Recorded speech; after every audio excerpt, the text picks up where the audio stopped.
तुल टेबल थोद श्रीनगर के लोगों को ये मुबारकबादी देना चाहता हूँ। ये उनकी जीत है, ये अपनी पार्टी की जीत नहीं है। उनका भरोसा है अपनी पार्टी पे। जो आज शहर श्रीनगर में रिज़ल्ट आए डीडीसी के, इसी तरह शोपियान में जो रिज़ल्ट्स आए, मैं शोपियान के आवाम को उसका श्रेय देना चाहता हूँ, मुबारकबादी देना चाहता हूँ।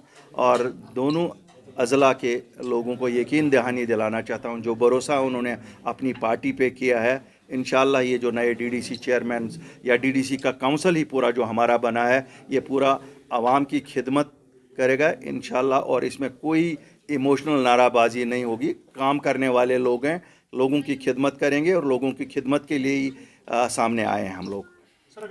मैं तो आपको ये कह दूँ, पहले आपको कहूँ क्यों, आपका ये शुरू से बड़ा रोज़ का ये सवाल रहा है। अगर आप जमहूरियत को हॉर्स ट्रेडिंग कहते हैं तो फिर पता नहीं मुझे आप किस चीज़ को जमहूरियत कहते हैं। तो जमहूरियत यही है, तो जमहूरियत है, लोगों ने जिसके साथ आज़ाद उम्मीदवार किसी के साथ भी जाते हैं। और ये कहीं पे भी पॉसिबल है कि आज़ाद उम्मीदवार कहीं एक पार्टी को ज्वाइन करते हैं, कहीं दूसरे पार्टी। और जिनका आज़ाद उम्मीदवारों को सबसे ज़्यादा ये लगता है कि साहब इनका प्रोग्राम सही है, इनकी सियासत सच पे, इनकी सियासत कोई खोखली सियासत नहीं है, कोई उन नारों की सियासत नहीं है। और मैं वैसे आपको बता दूं, हम सबको तो खुश होना चाहिए कि this is start of a political process. ये तो पॉलिटिकल प्रोसेस, ये जो डीडीसी इलेक्शंस हुए, मैं सरकार को भी, वक्त की सरकार को इसका मुबारकबाद देना चाहता हूँ। जिस तरह से पीसफुल माहौल में इन्होंने किया, आप देखिए नई पीढ़ी के लीडर आपके सामने आ जाए। आप जो यहाँ देखते हैं दाएं बाएं, ये नई पीढ़ी के लीडर हैं।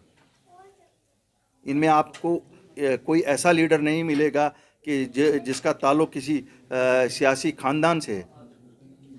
दे डोंट बिलोंग टू फैमिलीज़। ये कोई हेरिडिटरी पॉलिटिक्स नहीं है। ये तो अवाम में पढ़े लिखे बच्चे सामने आ गए कि हम लोगों की खिदमत करें। क्यों, इन्हें लगा, इन्हें भी महसूस हुआ कि जो सियासत 72 साल से इमोशनल सियासत थी, उससे कुछ हासिल नहीं हुआ। और आज अगर अपनी पार्टी ने उसका बेड़ा उठाया कि सच की सियासत ही चले, और मैं शुक्रिया करना चाहता हूँ लोगों को, उन्होंने उसका साथ दिया। और आज अल्लाह के फजल से दोनों जगह पे हमारे चेयरमैन और वाइस चेयरमैन इलेक्ट हुए।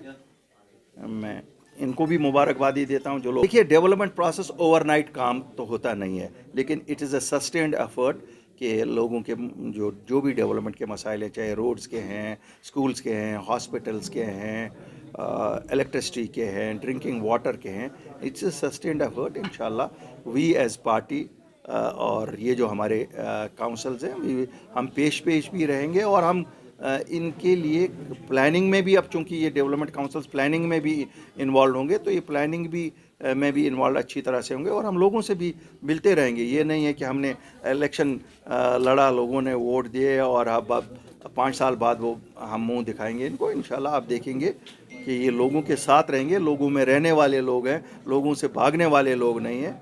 और मैं एक बार फिर लोगों को ही मुबारकबाद इस पूरी प्रोसेस का देना चाहता हूँ। मैं शुक्रिया वज़ीर आज़म हिंद, होम मिनिस्टर साहब का और एलजी साहब का। क्यों, एलजी साहब भी परस्यू करते रहे जैसे हमें। आखिरकार सरकार में तो एलजी साहब ही हैं, उनके कहने का भी वज़न होता है। मैं वज़ीर आज़म से भी शुक्रिया करता हूँ। जो हमारा यूथ है, बिज़नेस क्लास है, सब लोगों की तरफ से मैं शुक्रिया अदा करना चाहता हूँ। तो मुझे उम्मीद है कि जिस तरह हमें इस चीज़ में कामयाबी मिली, या इससे पहले हमने जब जॉब्स 100% रिज़र्व करवाए अपने जम्मू कश्मीर के बच्चों के लिए, इसी तरह बाकी जो मुद्दे हैं, जो कोर एजेंडा है, स्टेटहुड हमारा कोर एजेंडा है, ज़मीनों का तहफ़्फ़ुज़ भी हमने 85% तो करवाया लिया है। बाकी भी इश्यूज़ हैं, आप देखते हैं SRO 103 की बात हो या बाकी जो एज रिलैक्सेशन की बात हो, हमारे मुद्दे तो सब लोगों को लेके ही होते हैं। और हमारे बयान या ये नहीं होते हैं कि बयान के लिए बयान देते हैं। आप लोगों से भी जब हम बात करते हैं, आप मुझे बताइए पिछले अब ऑलमोस्ट 10 महीनों का कोई भी चीज़ उठाइए जो अपनी पार्टी ने उठाया, हमने फॉलो किया। अल्लाह का फजल है कि 90% चीज़ें हल हुई उनमें से जो हम उठाते। बाकी 10% we still pursue, we don't give up. और हम लोग बयान के लिए बयान नहीं करते हैं। हमारी एक आदत है कि हम सिद्दीक दिली से हर मसले को फॉलो करते। बाकी कामयाबी तो अल्लाह के हाथ में होती है।